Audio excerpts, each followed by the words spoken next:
असतो ध्यास कीर्तीचा, गुरु असतो श्वास पूर्तीचा. गुरु असतो ध्यास कीर्तीचा, गुरु असतो श्वास पूर्तीचा. गुरु असतो मार्ग यशाचा, गुरु असतो किरण आशेचा.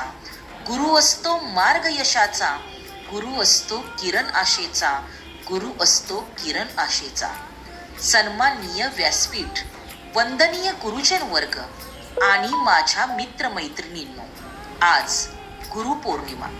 सर्वप्रथम आजपर्यंत मला कळत न कळतपणे ज्ञान देणाऱ्या माझ्या गुरुजनांना वंदन करते. आषाढ शुद्ध पौर्णिमेला गुरुपौर्णिमा किंवा व्यास पौर्णिमा असेही म्हटले जाते. ज्या गुरूंनी आपले व्यक्तिमत्व घडविले त्या गुरुप्रती आदर, कृतज्ञता व्यक्त करण्याचा दिवस म्हणजे गुरुपौर्णिमा होय. आपल्या भारतीय संस्कृतीत गुरुला ईश्वराचे स्थान दिले आहे. आई वडील पंख देतात आणि त्या पंखात भरारी मारण्याचे बळ गुरुजन देतात. गुरु आपल्याला अज्ञानाच्या अंधारातून ज्ञानाच्या प्रकाशाकडे घेऊन जातात. भविष्यातील एक चांगला नागरिक घडविण्यासाठी बालकाच्या बालमनावर गुरूंचाच प्रभाव असतो. गुरु हे आपल्या शिष्याला योग्य दिशा दाखवतात. या जीवनात मला अभिमानाने जगायला शिकवलं, अन्यायाविरुद्ध लढायला शिकवलं, अशा प्रत्येकाची मी ऋणी आहे, ऋणी राहील. शेवटी एकच म्हणू इच्छिते की गुरूंच्या ऋणांशी कृतज्ञ राहावे, मोल आयुष्याचे जाणून घ्यावे. गुरूंच्या ऋणांशी कृतज्ञ राहावे, मोल आयुष्याचे जाणून घ्यावे.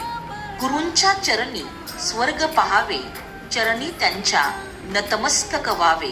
गुरूंच्या चरणी स्वर्ग पहावे, चरणी त्यांच्या नतमस्तक व्हावे. चरणी त्यांच्या नतमस्तक व्हावे, नतमस्तक व्हावे. धन्यवाद.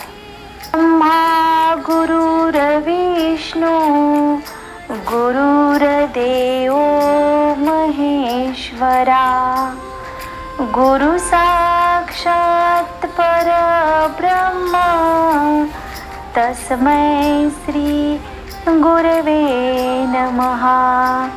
तस्मै श्री गुरवे नमः. आदरणीय मुख्याध्यापक, परमपूज्य गुरुजन वर्ग, पालक वर्ग तसेच माझ्या प्रिय मित्रमैत्रिणींनो, सर्वांना माझा नमस्कार. आज आषाढ शुद्ध पौर्णिमा. हा दिवस आपण गुरुपौर्णिमा म्हणून मोठ्या आनंदाने साजरा करीत आहोत. या निमित्त सर्वांना गुरुपौर्णिमेच्या हार्दिक शुभेच्छा. गुरुपौर्णिमेला आपण व्यास पौर्णिमा असेही म्हणतो, कारण आदिगुरु व्यासांचा जन्म या दिवशी झाला होता. भारतीय संस्कृतीत गुरूंचे स्थान अतिउच्च आहे.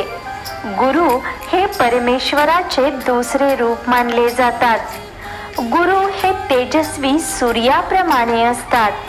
ते समाजाला ज्ञान देण्याचे कार्य करतात. कुंभार ज्याप्रमाणे मातीच्या गोळ्याला आकार देऊन त्यापासून सुंदर मडके घडवतो, त्याप्रमाणे गुरु मानवरूपी व्यक्तिमत्वाला आपल्या संस्कारांनी आदर्श घडवतात. गुरूंचे ज्ञान हे सागराप्रमाणे अथांग असते. आपले प्रथम गुरु आई वडील असतात. यानंतर आपले गुरु शिक्षक असतात.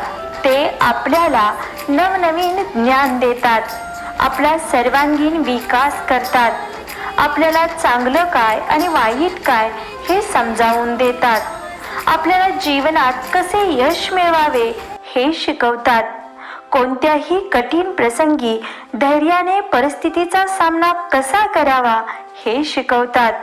गुरु आपले मार्गदर्शक असतात. आपण नेहमी त्यांचा आदर करावा. चांगला अभ्यास करून, चांगले कार्य करून आपल्या आई वडिलांचा, गुरूंचा आणि शाळेचा नावलौकिक वाढवावा. शेवटी मी इतकेच म्हणेन की काळोखाची रात्र जरी असली तरी सात कंदिलाची मिळावी, तरी सात कंदिलाची मिळावी.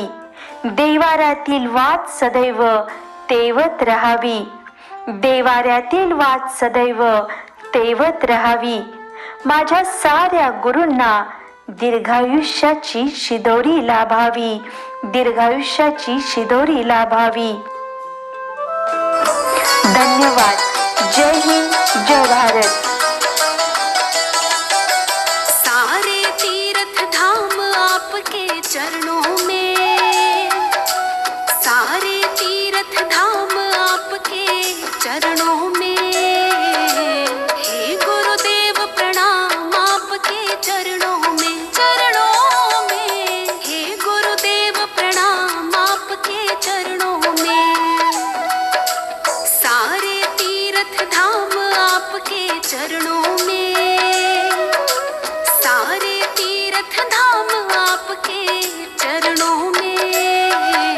हे गुरुदेव प्रणाम आपके चरणों में, चरणों में. हे गुरुदेव प्रणाम आपके चरणों में.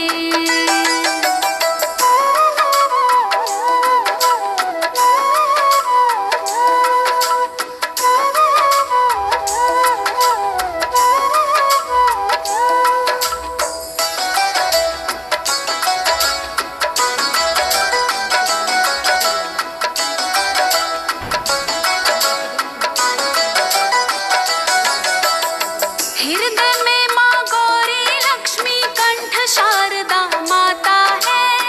जो भी मुख से वचन कहे वो वचन सिद्ध हो जाता है.